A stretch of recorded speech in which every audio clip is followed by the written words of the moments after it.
इससे पहले के लेक्चर में हमने अंतर्राष्ट्रीय व्यापार के फ़ायदे the grains of international trade इसके बारे में पढ़ा था। क्यों तो जनरली हम जब कोई बिज़नेस करते हैं तो उसके पीछे हमारा मेन मकसद यही होता है कि हमें उसमें से कुछ ना कुछ फ़ायदा हो जाए। बिना फ़ायदे के ज़्यादातर बिज़नेस नहीं होते हैं। कुछ बिज़नेस होते हैं जिसमें फ़ायदे के बारे में नहीं सोचा जाता। जैसे हम गवर्नमेंट की बात करते हैं तो गवर्नमेंट से कुछ बिज़नेस होते हैं जिसमें फ़ायदा नहीं होता है मगर लोगों का फ़ायदा होना चाहिए, ये हिसाब से गवर्नमेंट उसमें नुकसान होने के बावजूद भी वो बिज़नेस चलाती है, वो हमने देखा था।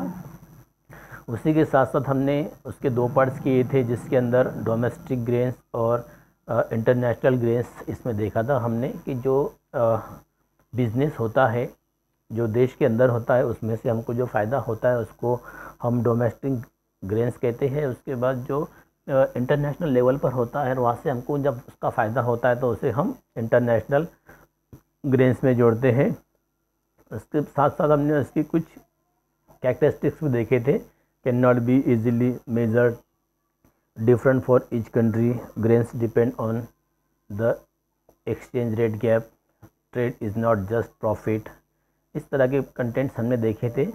और उसके बाद हमने ये देखा था कि dynamic grains of international trade जिसमें हमने the tool grow, technology on the rise, save capital, increase productivity, the supply can be change, demand can be change, इस तरह के हमने कंटेंट देखे थे। और लास्ट में हमने how is the division of profit in international trade जिसमें according to the quality of goods, according to the demand of goods, according to supply of division, according to the option item, ये सारे content हमने in details देखे थे। आज का जो content है उसके अंदर trade as engine economic growth, व्यापार केल्याने काय होते वो काय होत नाही। अब जब हम बिज़नेस करते हैं तो उसका जो मेन मोटिव ये होता है कि हमारा जो देश है वो डेवलप हो, उसमें ग्रोथ है। अगर हम पर्सनली भी अगर कोई बिज़नेस करते हैं तो उसका मोटिव भी वही रहता है और कॉमन मोटिव भी वही होता है, दोनों भी सेम होते हैं। सिर्फ एक जो है वो देश लेवल पर सोचा जाता है और एक जो है वो पर्सनल लेवल पर सोचा जाता है। तो इसमें कुछ चीज़ें हैं जो पॉजिटिव भी हो सकती है और नेगेटिव हो सकती है। जैसे इन केस अगर हम ये सोचें कि अगर हम इंटरनेशनल बिज़नेस ना करें तो उसके नुकसान क्या हो सकते हैं, और दूसरी बात अगर हम इंटरनेशनल बिज़नेस करते हैं तो उसके फ़ायदे क्या होते हैं, ये दोनों भी हम पॉजिटिव और नेगेटिव दोनों भी पॉइंट ऑफ व्यू से देखेंगे। जिसमें अगर हम पहला ये देखते थे व्यापार नसेल तर काय होते, production capacity does not increase. अगर हम इंटरनेशनल या नेशनल जो भी बिज़नेस है वो अगर नहीं करते हैं तो उसका सबसे बड़ा नुकसान पहले हम उसको नेगेटिव में लेंगे। सबसे बड़ा नुकसान हमारा ये होता है कि हमारा जो प्रोडक्शन है उसकी जो क्वांटिटी है वो बढ़ नहीं पाती है। जैसे पहले ज़माने में आपने देखा होगा कि हमारे पास कपड़ा बनाने के लिए चरखे का इस्तेमाल होता था, उससे हम चरखा बनाते थे, मगर उसमें बहुत ज़्यादा टाइम जाता था और उसी के साथ साथ जो प्रोडक्शन है वो बहुत कम होता था। अब टाइम ज़्यादा जाने के बाद जब प्रोडक्शन कम होता है तो ऐसे वक्त में उसकी जो कीमत है वो ज़्यादा होती है। जैसे अगर आप 1 मीटर कपड़ा बनाने के लिए एक पूरा डे डालते हैं, एक पूरा दिन डालते हैं, तो उसके अंदर एक इंसान की जो डेली वेजेस होता है, जैसे अगर किसी इंसान को 500 रुपये पर डे अगर काम दिया जाता है और वो इंसान 500 रुपये पर डे के हिसाब से एक दिन में अगर 1 मीटर कपड़ा बनाता है तो उसकी जो कीमत है वो 500 रुपये उसका वेजेस प्लस प्रॉफिट, उसमें अगर हम 100 रुपये मिला दिया जाए प्लस 100 रुपये उसके अंदर हम अदर के मिला दिया जाए तो टोटल वो हो जाता है 700, और उसकी जो कीमत है वो 700 से कम हम नहीं कर सकते। तो ये जो कंडीशन है ये हमारी आज़ादी के पहले की कंडीशन थी। आपने देखा होगा महात्मा गांधी वगैरह चरखा चलाया करते थे। तो फिर उसके बाद क्या हुआ कि बाहर की जो कंट्रीज़ है वहाँ पर कपड़ा बनाने की मिलें, फैक्ट्रियाँ बनाई गई।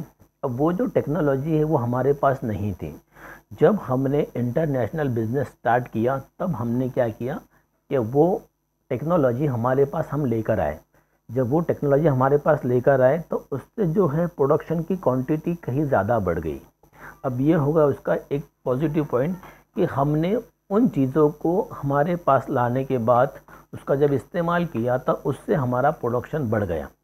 अब इसको अगर हम नेगेटिव लेते हैं तो अगर हम उस चीज़ को हमारे पास लाते हैं तो उससे नेगेटिव ये होता है कि हमारी ग्रोथ तो नहीं बढ़ती है लाने के बाद, मगर हमारे पास की जो पॉपुलेशन है उसको काम नहीं मिलता। जब हम आज़ादी से पहले की जो हिस्ट्री अगर पढ़ते हैं तो जब हमने ये देखा कि जब हमारे पास मशीनें वगैरह आ गई, मशीन आने के बाद उसका जो प्रोडक्शन है वो बढ़ गया, ये पॉजिटिव हुआ। मगर उसका जो नेगेटिव इफेक्ट ये हुआ कि हमारे जो छोटे मोटे जो बिज़नेस थे तो वो छोटे मोटे बिज़नेस जो है वो बंद हो गए और उसी के साथ साथ लोग बहुत ज़्यादा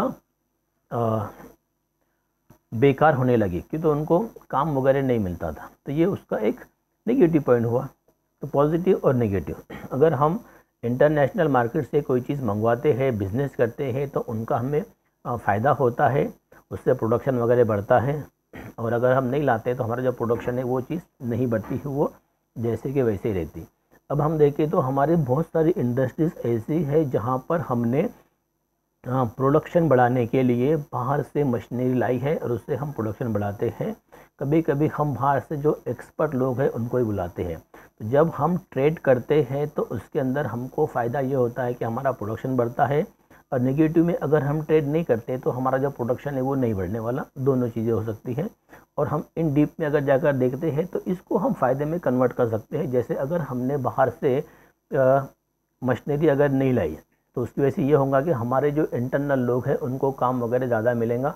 पर होता ये है कि अभी जो है एलपीजी है, इसकी वजह से जो कीमतें हैं उस चीज़ पर बिज़नेस डिपेंड करता है। वो ये नहीं देखते कि आपके पास लेबर्स कितने हैं, आपकी पॉपुलेशन कितनी है, ये सब चीज़ें मैटर नहीं करती।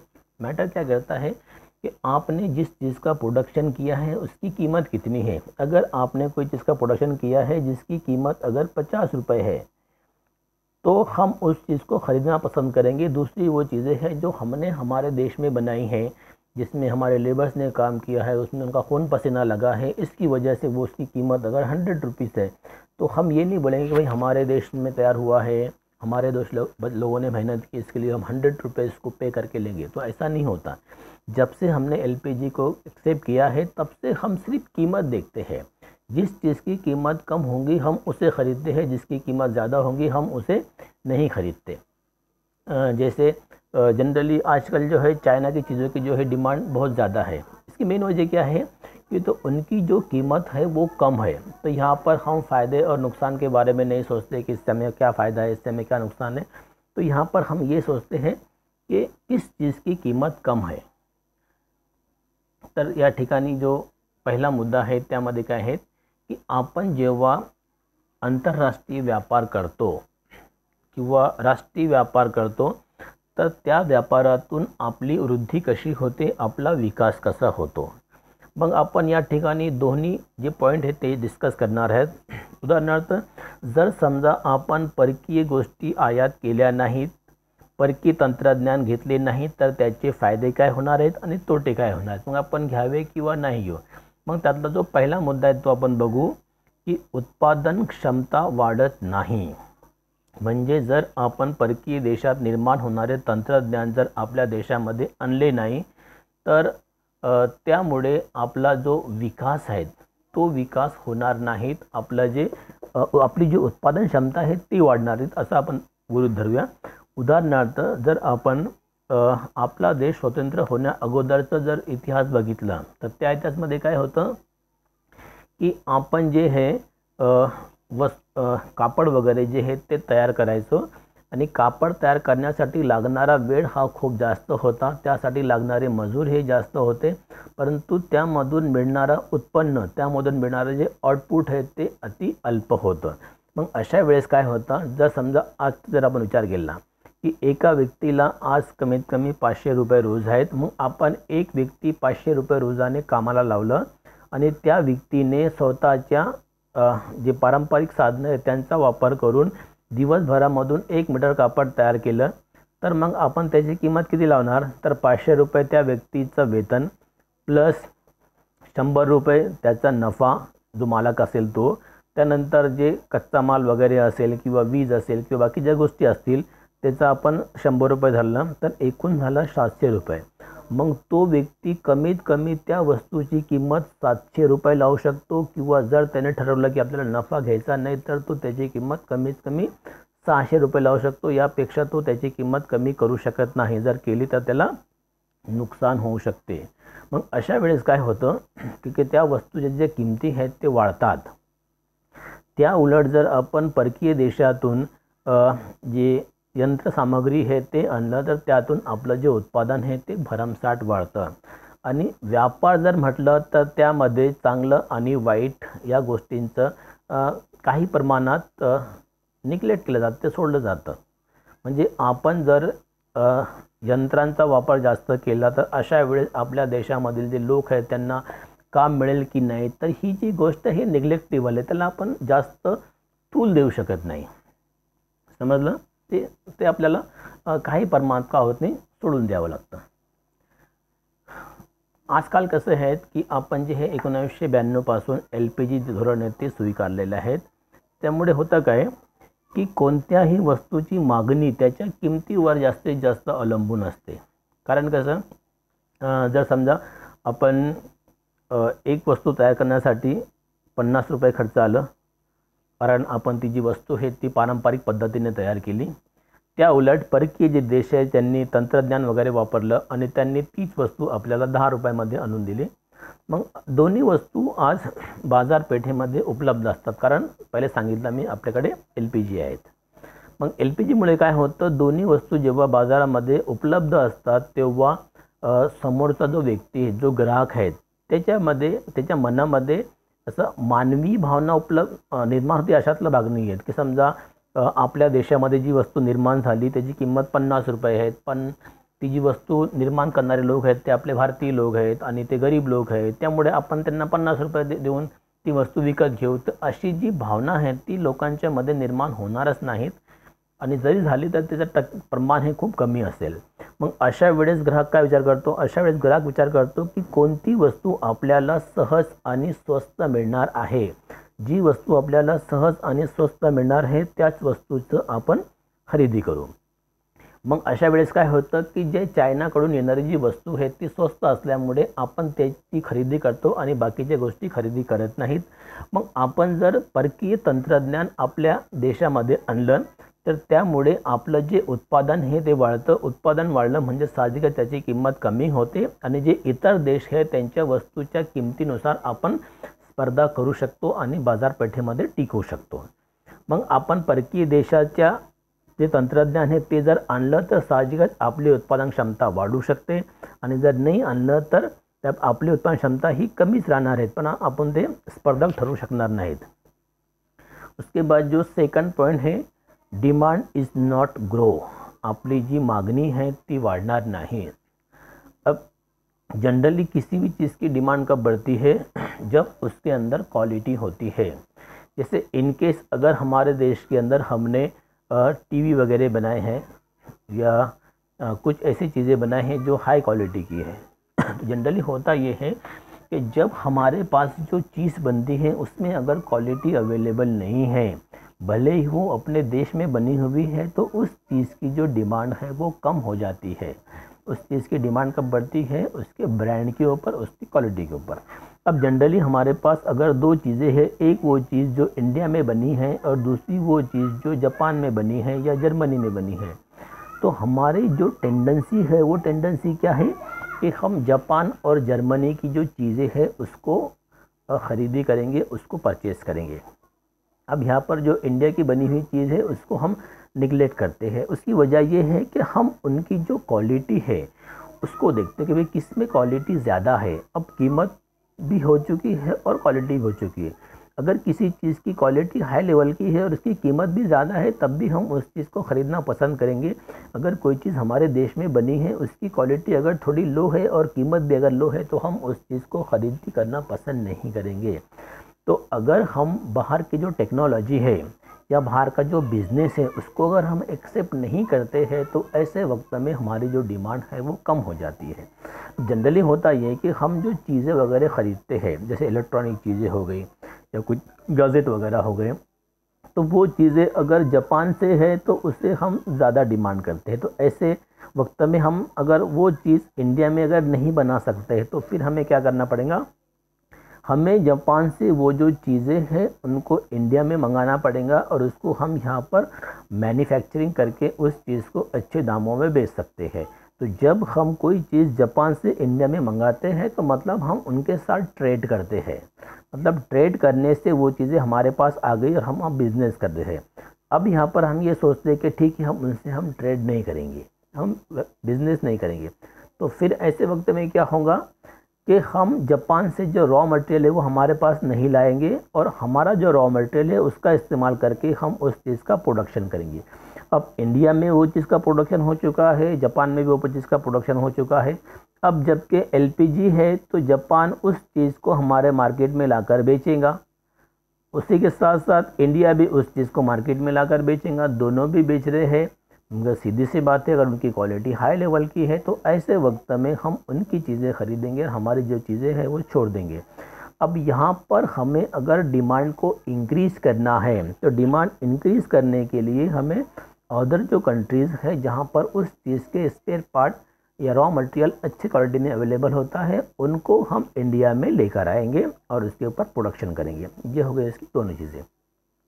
तो त्यानंतर जे दुसरा मुद्दा आहे तो आहे की मागणी वाढत नाही। आता मागणीची जी वाढ आहे ती पूर्णपणे गुणवत्तेवर अवलंबून असते। गुणवत्ता ही चांगली असेल तर त्या वस्तूची मागणी ही जास्त होते आणि गुणवत्ता जर कमी असेल तर त्याची मागणी ही कमी होते। मग आता आपण त्यासाठी उदाहरण घेऊया जपान आणि भारत। साधारणपणे एखादी वस्तू जपानची असेल आणि दुसरी वस्तू भारताची असेल, आपल्या देशाची असेल, तर असे खूप कमी लोक असतील की जे आपल्या देशात निर्माण झालेल्या वस्तूंची मागणी करतील आणि जास्तीत जास्त लोक असे असतील की जे परकीय देशात निर्माण होणाऱ्या वस्तूंची मागणी जास्त करतील। मग याच्यामध्ये होतं काय की त्या वस्तूंचे जे किमती आहेत त्या जरी जास्त असल्या तर त्यामध्ये गुणवत्ता जास्त असल्यामुळे आपण त्यांची मागणी जास्त करतो। मग अशा वेळेस जर समजा आपण असं ठरवलं की आपल्याला आंतरराष्ट्रीय व्यापार करायचा नाही, अजिबात व्यापार करायचा नाही, मग काय करू आपण आपल्या देशात एखाद्या वस्तूचे निर्माण करू आणि ते विकू।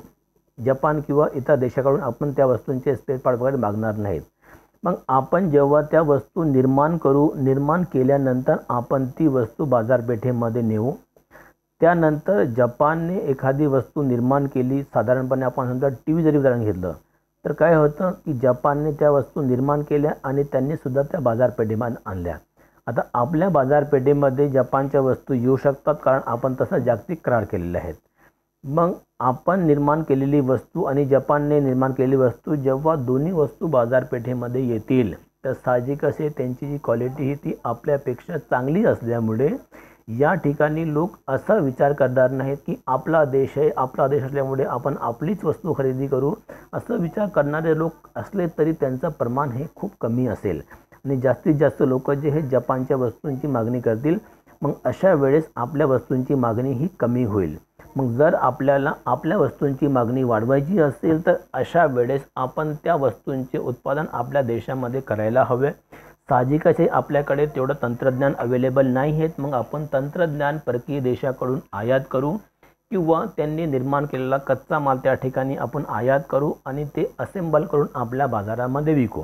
मग जर आपल्याला आपली मागणी वाढवायची असेल तर अशा वेळेस आपल्याला इतर देशाकडून त्या वस्तू आणणं गरजेचं असतं। नेक्स्ट पॉइंट है डिमांड इज नॉट ग्रो हो गया। नो गेटिंग न्यू टेक्नोलॉजी, नवीन तंत्रज्ञान मिलत नहीं। अब अगर हमने ये सोच ली, जनरली होता ये है कि कोई भी एक देश जो है स्वयं पूर्ण नहीं होता है, वो हर चीज़ नहीं बना सकता है, वो कुछ चीज़ बना सकता है और वो कुछ चीज़ें नहीं बना सकता है। उसकी वजह ये है कि उसके लिए आने वाला जो कॉस्ट है वो बहुत ज़्यादा होता है और जनरली जो देश ज़्यादा डेवलप नहीं होते हैं तो ऐसे लोग जो है कोई भी चीज़ अपने देश में बनाने की बजाय वो दूसरे देश से लाना ज़्यादा बेहतर समझते हैं, सही समझते हैं। क्योंकि अगर हमारा देश डेवलपिंग कंट्री है तो उसके लिए हमको R&D बनना, उसके बाद रिसर्च लैब बनाना, उनके लिए बहुत सारा पैसा अवेलेबल कराना, और वो पैसा अवेलेबल कराने के बाद उस चीज़ का प्रोडक्शन करना, ये सब जो है एक लॉन्ग प्रोसेस होता है। हमारे पास ना उतना टाइम होता है ना उतना पैसा होता है। तो ऐसे वक्त में क्या किया जाता है कि जो देश उस चीज़ को बना लिए है वहाँ से हम उसको खरीदी कर लेते हैं। जैसे हमारे पास जो संरक्षण की जो चीज़ें हैं, बंदूक हो गई, उसके बाद विमान हो गए, हवाई जहाज़, रडार, तो ये सब जो चीज़ें हैं हम ज़्यादातर जो है बाहर से मंगाते हैं, ख़ास तौर से अमेरिका से। उसकी वजह ये है कि अमेरिका की जो टेक्नोलॉजी है वो हमसे बहुत ज़्यादा आगे है, और उस वजह से हम उनसे वो चीज़ें मंगवाते हैं। उसी के साथ साथ अगर हम खेती की बात कर ले तो खेती का जो तंत्रज्ञान, जो टेक्नोलॉजी है, उसके अंदर इज़राइल सबसे आगे है, तो हम इज़राइल से वो चीज़ें मंगाते हैं और हमारा जो है डेवलपमेंट हम करते हैं। अब यहाँ पर हम पॉजिटिव और नेगेटिव दोनों पॉइंट देखते हैं। जैसे इन केस हमने ये डिसाइड कर लिया कि हमको जो है अमेरिका से ना कोई चीज़ मंगानी है और ना इज़राइल से मंगानी है, जो हमारा है हम वही इस्तेमाल करेंगे। तो इससे क्या होगा, जैसे इन केस हमने अमेरिका से कोई भी नई टेक्नोलॉजी नहीं लाई तो उसकी वजह से क्या होगा कि हमारे जो सैनिक है उनके पास जो साधन है, जो हथियार वगैरह है, वो लो क्वालिटी के हो जाएंगे, और ऐसे वक्त में जो अदर कंट्री के जो सोल्जर्स है वो हम पर अटैक कर सकते हैं, और ऐसे वक्त में हम उनको सही से जवाब नहीं दे सकते हैं। उसी के साथ साथ हमने अगर उनके पास से जैसे खेती के लिए जो टेक्नोलॉजी है इज़राइल के पास से, वो अगर हमने नहीं लाई तो उससे ये होगा कि हमारा जो प्रोडक्शन है वो सही से नहीं हो पाएगा, हमारा प्रोडक्शन कम होगा, और जब हमारा प्रोडक्शन कम होगा तो ऐसे वक्त में हम अपने आप को ज़्यादा डेवलप नहीं कर पाएंगे और हम वापस रिवर्स में आएंगे। तो अगर हमको डेवलप करना है तो ऐसे वक्त में हमें बाहर के जो देश है उनसे उन चीज़ों को हमारे देश में मंगवाना है, और वो चीज़ें हमको हमारे देश में मंगवाने के लिए हमें बिज़नेस करना पड़ेगा। बिना बिज़नेस के ये चीज़ नहीं होती है। तो इसलिए हमें अगर बिज़नेस करते हैं तो क्या होता है और बिज़नेस नहीं करते हैं तो क्या होता है, ये हमने देखा है। तर त्यानंतर जे दुसरा मुद्दा आहे तो है नवीन तंत्रज्ञान मिळत नाही। मग तंत्रज्ञानामुळे विकास खूप जोरात होतो, आणि जे विकसनशील देश आहेत की जे विकसित झालेले नाहीत, मग अशा देशांना विकसित होण्यासाठी तंत्रज्ञानाची आवश्यकता असते, आणि ते तंत्रज्ञान ते आपल्या देशामध्ये बनू शकत नाही। त्याला कारण असं आहे की त्यांच्याकडे त्या लेवलचं शिक्षण नसतं।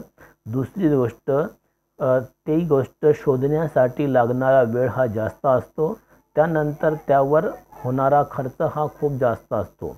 मग विकसनशील देश जे आहेत यासारख्या पायाभूत गोष्टीवर तेवढा पैसा खर्च करू शकत नाही, कारण त्यांच्याकडे वेळही नसतो आणि पैसाही नसतो।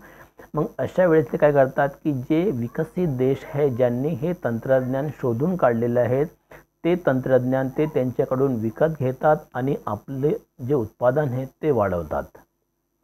उदाहरणार्थ समजा आपल्याकडे जे संरक्षणाची साधने आहेत सैनिकाकडे असतात ती, त्यामधील जी आधुनिक साधने आहेत ती सर्व साधने आपण परकीय देशातून विकत आणतो। उदाहरणार्थ विमान असेल किंवा तोफगोळा असेल, बंदुका असेल, तर या सर्व ज्या गोष्टी आहेत आपण जे विकसित देश आहे त्यांच्याकडून आणतो, आणि त्यामुळे आपलं जे सैन्य दल आहे ते अजून बलशाली होतं। त्याचप्रमाणे आपण इस्रायलसारख्या देशातून शेतीचे तंत्रज्ञान आहे ते आणतो, आणि त्यामुळे आपल्या शेतातले जे उत्पादन आहे ते भरमसाठ वाढलेलं आहे। त्याला तेच कारण आहेत। मग आपण असा विचार करू की आपण परकीय देशातून काहीच आणणार नाही, जे आपल्याकडे आहे तेच पुरेसे आहे आणि आपण त्याच्यावर आपलं भागू। मग अशा वेळेस काय होईल, ज्या वेळेस आपण अमेरिकेकडून आपल्या सैन्याला लागणारी जी साधने आहेत ती आणणार नाहीत, मग त्यामुळे काय होतं की आपलं जे सैनिक आहेत ते कमकुवत होईल, आणि जे बाकीचे देश आहेत ते आपल्यावर कधीही अटॅक करू शकतात। मग आपला जे हे विकास तेवढा प्रमाणात होणार नाही। त्याचप्रमाणे जर आपण विचार केला की आपण व्यापार करायचा नाही आणि इस्रायलकडून आपण कोणतीही वस्तू आणणार नाहीत, मग त्यामुळे काय होतं की आपलं जे शेतीचा विकास झालेला आहे ते विकास खुंटेल, कमी होईल, आणि आपली जी अन्नधान्याची गरज आहे ती पूर्ण होणार नाहीत। मग आपल्याला जर या गोष्टी हव्या असतील तर त्यासाठी आपल्याला व्यापार करणं अधिक गरजेचं आहे। उसके बाद जो नेक्स्ट पॉइंट है, नो गेटिंग फॉरेन करेंसी। तो फॉरेन करेंसी क्या होती है, जनरली कुछ देश की जो करेंसी है वो हाई लेवल की होती है और कुछ देश की जो करेंसी है वो लो लेवल की होती है। जैसे अभी अगर देखा जाए तो डॉलर की जो कीमत है वो हमारे रुपये से कहीं ज़्यादा है। जैसे हमें $1 के बदले के अंदर 67 68 जो भी है वो प्राइस हमको देना पड़ती है। मतलब उनके ₹1 के हिसाब से हम जो है 65-67% पीछे है, समझे। तो ऐसे वक्त में क्या होता है, जब हमारे पास फॉरेन करेंसी ज़्यादा आती है, जैसे इन केस अगर हमारे पास 100 रुपीज़ है और दूसरी तरफ से हमने फॉरेन कंट्री से अगर हमने $100 लेकर आए हैं बिजनेस करके, तो यहाँ पर हमारा जो वैल्यूएशन है वो डॉलर के ऊपर ज़्यादा हो सकता है। जिस देश के पास फॉरेन करेंसी जितनी ज़्यादा होती है वो देश उतना ही ज़्यादा डेवलप होता है। तो अगर हमको फॉरेन करेंसी मंगवानी है तो फॉरेन करेंसी मंगवाने के लिए हमें बिज़नेस करना ज़रूरी है, और वो भी बिज़नेस कौन सा, एक्सपोर्ट का। तो जब हम कोई चीज़ बाहर एक्सपोर्ट करते हैं तो एक्सपोर्ट करने के बाद हमें बाहर की जो फॉरेन करेंसी है वो मिलती है। इंपोर्ट करने के बाद हमें बाहर की करेंसी नहीं मिलती है, वहाँ पर हमें बाहर के जो लोग हैं उनको करेंसी देना पड़ती है। तो अगर हमको बाहर की करेंसी चाहिए तो उसके लिए हम फॉरेन कंट्री को हमारी जो चीज़ें हैं वो एक्सपोर्ट करेंगे। इसके लिए हमें बिझनेस करना पड़ता है। त्यानंतर जो मुद्दा आहे तो परकीय चलन मिळत नाही। मग परकीय चलन आपल्याला कसं मिळतं, तर परकीय चलन मिळवण्यासाठी आपल्याला परकीय देशांना आपल्या देशातील वस्तू द्याव्या लागतात आणि त्यानंतर आपल्याला परकीय चलन मिळतं। मग ज्या देशाकडे परकीय चलनाचा साठा जास्त असतो तो देश विकसित मानला जातो आणि ज्या देशामध्ये परकीय चलनाचा साठा कमी असतो तो देश अविकसित मानला जातो। मग आपल्याला जर आपल्या देशाचा विकास करायचा असेल तर अशा वेळेस आपल्याला परकीय साठा वाढवणं गरजेचं आहे। त्यानंतर सेविंग डू नॉट इन्क्रीज, आपल्याकडे जी है बचत जास्त वाढत नाही, कारण बचत आणि गुंतवणूक यांचा संबंध जवळचा असतो। बचत केव्हा होते, ज्या वेळेस आपल्याला मिळालेला उत्पन्नातून आपण आपल्या सर्व गरजा पूर्ण करतो आणि त्यानंतर जी रक्कम होते त्यातून आपण बचत करू शकतो। तो अगर हमारे पास इनकम ज़्यादा नहीं है, जो इनकम हमारे पास है उसमें अगर हमारी ज़रूरतें पूरी नहीं होती है तो ऐसे वक्त में इंसान सेविंग नहीं कर सकता। सेविंग करने के लिए इंसान को ज़्यादा इनकम की ज़रूरत है, जिसमें से वो अपनी ज़रूरत को ख़त्म करके जो बचेगा उसको हम सेविंग कर सकते हैं। तो अगर हम बाहर की कंट्री से बिज़नेस अगर करते हैं, जैसे हमारा कोई बिज़नेस है कपड़े का, अगर हमने बाहर की कंपनी से बिज़नेस किया है तो होगा ये कि जो चीज़ हमारे पास 10 रुपये में बिकती है वही चीज़ हम बाहर जब 100 रुपये में बेच सकते हैं, वहाँ पर हमको 90 रुपये प्लस नफ़ा मिलेगा। जब हमें 90 रुपये प्लस नफ़ा मिलेगा तो पहले जो हमारा खर्च था वो था 9 रुपये, अभी हमको अगर 90 ज़्यादा मिला है तो हम कम से कम उसमें से 50 तो सेविंग कर सकते हैं। तो जब हम बाहर के कंट्री से बिज़नेस करते हैं तो हमको प्रॉफिट ज़्यादा होता है। प्रॉफिट ज़्यादा होने के बाद हमारी जो सेविंग है वो काफ़ी बढ़ जाती है। उसी के साथ साथ हमारा जो इनकम है वो भी बढ़ जाता है। जैसे हमने ये देखा कि अगर हम कोई चीज़ इंडिया में बेचते हैं तो उसका जो, जैसे अभी प्याज की बात ले लो, प्याज जब हम इंडिया में बेचते हैं तो उसकी जो कीमत है वो 30 रुपीज़ होती है, पर वही जब हम बाहर की कंट्री में उसको एक्सपोर्ट करते हैं तो उसकी जो कीमत है वो 100 या 150 के आसपास हो जाती है, जो कई गुना ज़्यादा है। तो वहाँ से हमको ज़्यादा प्रोडक्शन मिलता है, ज़्यादा पैसा मिलता है और हमारी जो इनकम है वो और ज़्यादा बढ़ जाती है। उसी के साथ साथ जो हमारा कंजम्पशन है वो कंजम्पशन भी इंक्रीज़ नहीं होता है। अब इसकी वजह ये है कि जैसे इनकेस हमारे पास अगर कोई कार वगैरह बनती है, जिस कार की कीमत अगर 10 लाख रुपीज़ है और वो कार अगर सबके पास अवेलेबल है, तो ऐसे वक्त में जो बहुत ज़्यादा अमीर लोग हैं वो इस कार को ख़रीदना पसंद नहीं करते हैं। जैसे अभी हम नैनो की बात कर लें तो नैनो जो कार है वो कार ज़्यादा लोग ख़रीदना पसंद नहीं करते। मतलब किसी के घर के सामने अगर नैनो कार खड़ी है तो हम समझ सकते हैं कि वो आदमी मिडिल क्लास है, वो ज़्यादा अमीर नहीं है। तो ऐसे वक्त में लोग जो है नैनो कार ख़रीदने की बजाय, उसका कंजम्पशन करने की बजाय लोग क्या करेंगे कि उससे जो महंगी कार है उसको ख़रीदना पसंद करेंगे, जिसकी कीमत उससे कई गुना ज़्यादा हो। जैसे अगर आपके घर के सामने कोई स्कोडा की अगर गाड़ी खड़ी है तो इसमें से एक बात क्लियर समझ में आती है कि आप मिडिल क्लास नहीं है, आप हाई क्लास है। तो अपनी क्लास बताने के लिए लोग जो है ज़्यादा खर्च करना पसंद करते हैं, और साथ साथ वो जो चीज़ें हैं बाहर से अगर आई है तो उनको और ज़्यादा खुशी होती है। तो वो बाहर से आई हुई चीज़ों को ख़रीदना और भी ज़्यादा पसंद करते हैं। तो इसकी वजह से उनका जो कंजम्पशन है वो बढ़ जाता है। तो अगर हमको कंजम्पशन बढ़ाना है तो उसके लिए हमें इंटरनेशनल ट्रेड करना ज़रूरी होता है। उसी के साथ साथ तेज़ी और मंदी, इन्फ्लेशन वगैरह जो है वो काफ़ी बढ़ जाता है। उसकी वजह ये है कि जैसे इनकेस अगर हमने ये सोच लिया कि हमको जो है बिज़नेस नहीं करना है, बाहर से कोई चीज़ नहीं मंगवानी है, तो ऐसे में समझो अगर मान लो कि हमारे पास जो है टीवी वगैरह बनती है और टीवी का जो प्रोडक्शन है हमारे पास कम होता है, मीन्स 100 टीवी हम पर मंथ बनाते हैं और हमारे पास जो डिमांड है वो 1000 टीवी की है। तो ऐसे वक्त में जो प्रोडक्शन है वो कम होने की वजह से जो सप्लाई है वो कम हो जाता है। सप्लाई कम होने के बाद अगर डिमांड ज़्यादा होती है तो इसका मतलब उस चीज़ की जो प्राइस है वो बढ़ने ही वाली है। क्योंकि तो अगर हमारे पास चीज़ें 100 है और उसको डिमांड करने वाले 100,000 लोग हैं, तो फिर ऐसे वक्त में हम 10% लोगों को ही वो चीज़ सप्लाई कर सकते हैं और 90% लोगों को सप्लाई नहीं कर सकते हैं। ऐसे वक्त में जो बेचने वाला है वो उस चीज़ को बहुत हाई रेट पर बेच सकता है। फिर अगर हमको ये रेट कम करना है तो इसके लिए हमें बिज़नेस करना पड़ेगा, ट्रेड करना पड़ेगा, और वो ट्रेड में हम बाहर से उन चीज़ों को हमारे देश में मंगवाएंगे और उसकी जो कीमत है उसे हम कंट्रोल करेंगे। उसी के साथ साथ अगर हमारे पास टीवी की बात कर लें, अगर हमारे पास पर मंथ 1000 टीवी बनती है और हमारे पास डिमांड सिर्फ 500 टीवी की है, तो ऐसे वक्त के अंदर जो 500 टीवी है वो ज़्यादा हो जाती है। अब जिस चीज़ का सप्लाई ज़्यादा होता है और उस चीज़ की डिमांड अगर कम होती है तो उसकी जो प्राइस है वो लो होती है। तो जब किसी चीज़ की प्राइस अगर लो हो जाती है तो लोग उस चीज़ को ख़रीदना पसंद नहीं करते हैं। अगर किसी चीज़ की प्राइस लो हो गई तो प्राइस लो होने के बाद उसका जो प्रोडक्शन है वो कम करना पड़ता है। जब प्रोडक्शन कम होगा तो लेबर भी कम हो जाएंगे, लेबर जब कम होंगे तो वो बेकार हो जाएंगे, और एक इसकी वजह से बहुत सारे प्रॉब्लम्स जो है वो क्रिएट होते हैं। अब ये सारे प्रॉब्लम्स क्रिएट नहीं होना, इसके लिए क्या किया जाता है, तो इसके लिए हमको बाहर के देशों से बिज़नेस करना पड़ता है। जब हम उनसे बिज़नेस करते हैं तो हमारी जो अर्थव्यवस्था है वो बिल्कुल सही चलती है। तो इस तरह से हमने ये सारे पॉइंट देख लिए हैं।